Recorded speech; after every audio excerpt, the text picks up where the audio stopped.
Boardroom, Chapter 16, Part B. Bells, allowed to morph into human form, strode into the garden where Eve was trimming a gorgeous cluster of ferns. He was dressed in a dark suit with a white shirt and a tie of fawn and zab, two colors from a spectrum Eve had never seen. Bells was set up as tall, some 25 feet. His dark complexion was unchanged and his black hair was slicked back. He appeared much more muscular than Adam, her husband. Adam's skin was much fairer, and he was not nearly as tall. Adam was about 22 feet tall. Hello, Eve turned, thinking it was Adam, and was startled at the sight of Bells. Who are you? I'm Bells, the new guy in the garden. Eve's body trembled slightly as she stood among the ferns. What do you do? Where did you come from? I don't know. I woke up this morning and here I was. What a beautiful place this is. Are you the only one? No, my husband Adam lives with me. We were married a year ago. Adam, she called, belying her nervousness. There was no response. Unbeknownst to her, but definitely known to Bells, Adam was several hundred miles away to the west, trimming some brontosaurs to carry large packs. The large animals weren't getting the training. You, Adam? Anyone else around? Eve shook her head as she stepped from the ferns. She was losing her fear and was now admiring this new being. She had never seen such a huge, muscular figure, and she took a step toward him. May I? By all means. She reached out and touched his face and then put her hand on his left rib cage, taking him by surprise. All there? Yeah, I have. He caught himself just in time. If he had continued that sentence, the jig would have been up. He began to sweat, an expression he, as an angel, had never experienced, and he did not like it. His face was now flushed. Eve began running her soft hands all over his muscular body to verify he was real, and to get to know her new friend. She noticed he was becoming aroused. Bells had seen Adam and Eve spend many a night of love, and now realized for the first time it must be a great feeling. It would be his only time. He pressed his body against hers, but she tensed. I don't think I'm supposed to do this. Adam is my husband, and I'm in love, and only to love him. Father said so. No, he meant that only until another man became available. Look at the animal kingdom. Many of them mate with other mates. Bells said, now clearly enjoying his encounter and anxious to be satisfied as the only human species could be. But Father never said anything about it or about new humans. He did say we would get some in good time. Look, he told me I was to be a surprise for you. Now you will have two mates to love. I don't know. How did you know about Adam? You told me, my dear. I don't think I did.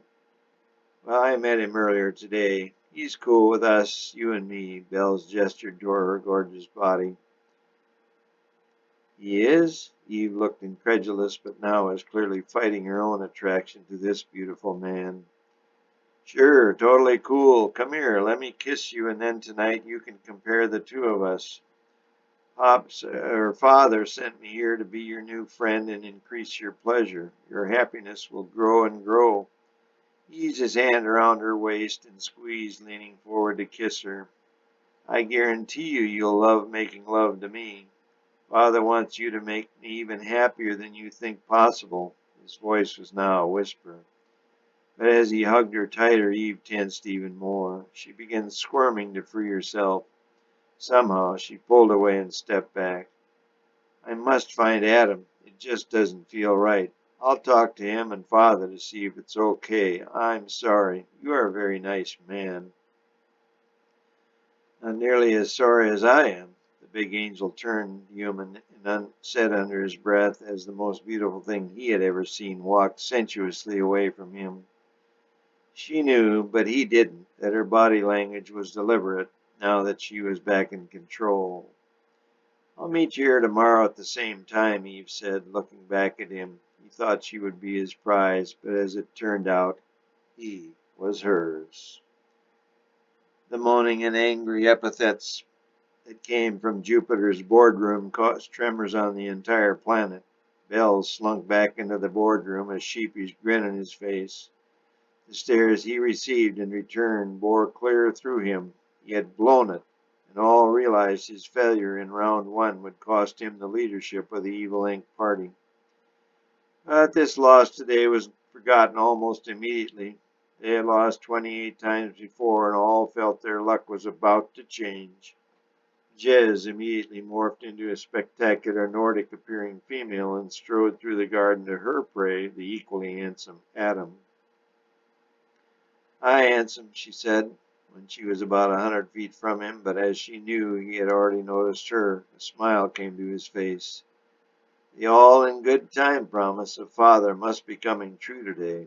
It was March 31, and spring was in full bloom in the equatorial paradise called Eden.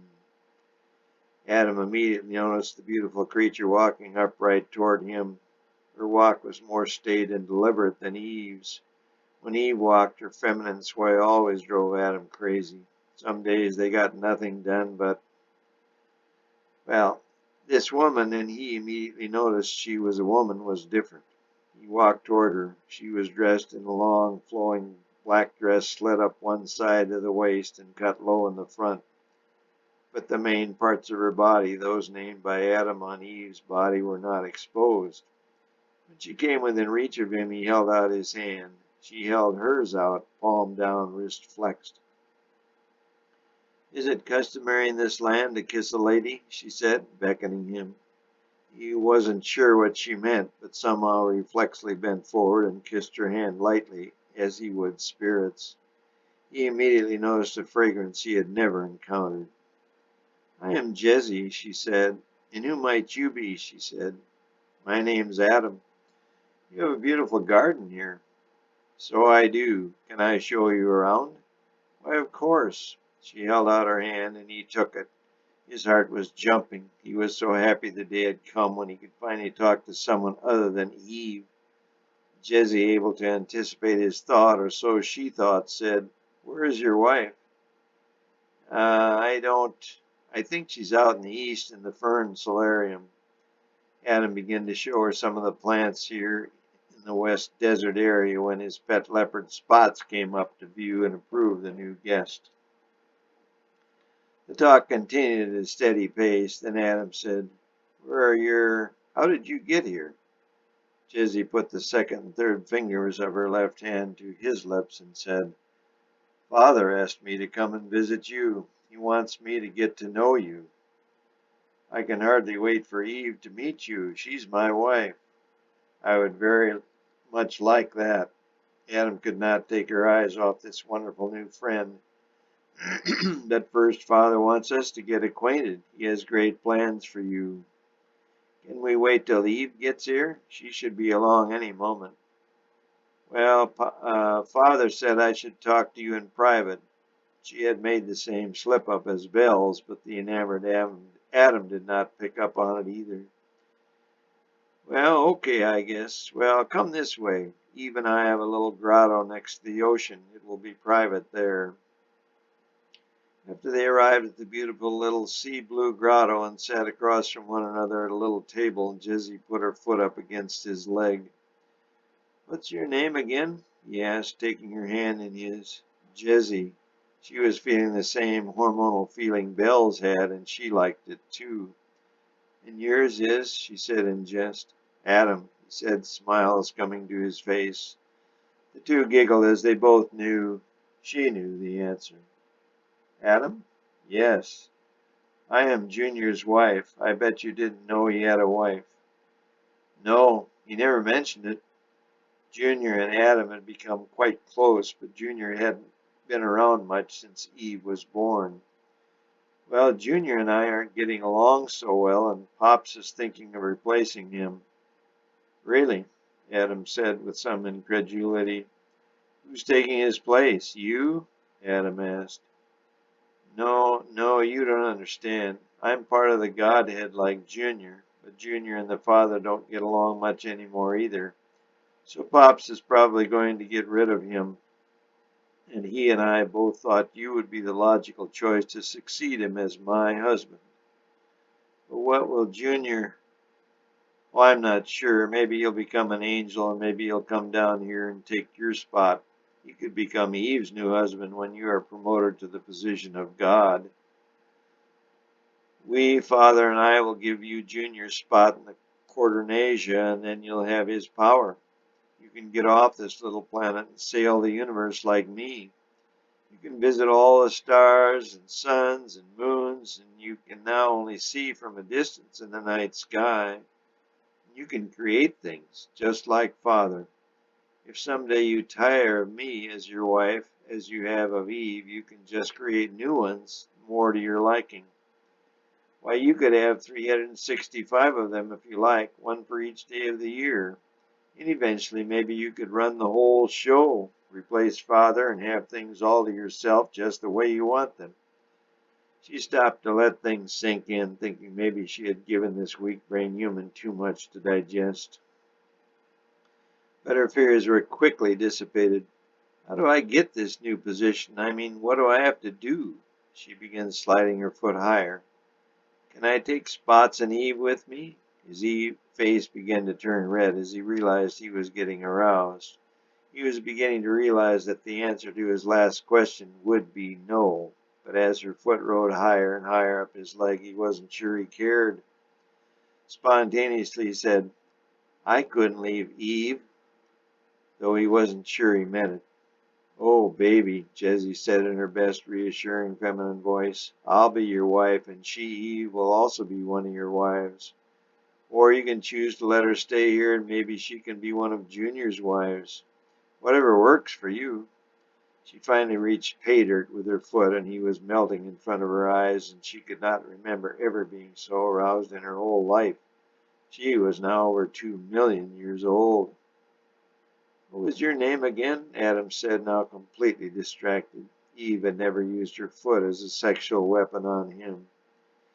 You'll have me, Jessie. You'll be a god. You'll have everything. Riches, wives, power, whatever you want, including me whenever and wherever you want. She increased the frequency of her caresses and now used both feet. She had him and she was loving it. Really, I'll be a god? I'll have power? And anything I want? Can I go to the moon? I still want to go see it if it is made of cheese, as Junior says. You can do anything and everything you want, baby. She stared into his black eyes, now in the process of glazing over. Baby, you just have to take part in my little ceremony. When? He said weakly. All you have to say is yes, and all is yours. Me, the stars, a god. Really, that's all. If you just give me a little yes right now, you can start having everything right now. She began to unbutton the front of her dress, exposing breasts that far outshone Eve's. She continued to unbutton her dress gradually, exposing her spectacular figure inch by sensual inch. Hi!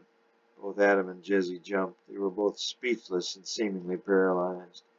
Hi, Adam. Who is this? The silence in the grotto was deafening. The silence in the rebel boardroom was unbearable. Everyone sat motionless as little Eve destroyed any chance of victory in round two. Only Bell's moved slightly, that is, a smile formed ever so slightly at the extreme left corner of his mouth. He was now not the only one who would have to take the blame, but his clenched fist gave credence to the fact that he was no longer the man. After a few minutes of vacuum-like silence, Knapp stood. Who's next? The answer to all was soon obvious to everyone in the room, as all but one pair of eyes were directed at one angel in the room.